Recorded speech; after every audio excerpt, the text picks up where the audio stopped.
ஒரு அடர்ந்த காட்டில் ஒரு மான் இருந்துச்சான். அந்த மானுக்கு பயங்கரமான பயம் இருந்துச்சான்.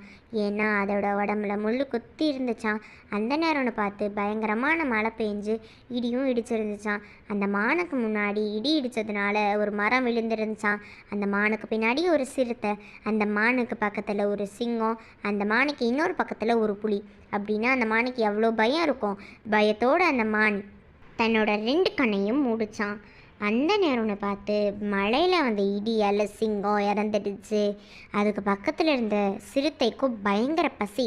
அதனால் மானை வேட்டையாட போய் மானோட ஒரு காலில் இருந்த முள் சிறுத்தையோட கழுத்தில் குத்தி சிறுத்தை இறந்துருச்சான். அப்போ எங்கேருந்தோ ஒரு பையன் கூர்மையான ஒரு கல்லை தூக்கி புலி மேலே போட்டு புலியை கொன்னுட்டான். அந்த பையன் வந்து மானுடைய காலில் இருந்த முள்ளையும் எடுத்துட்டானான். இதிலிருந்து உங்களுக்கு என்ன தெரியுதுன்னு கீழே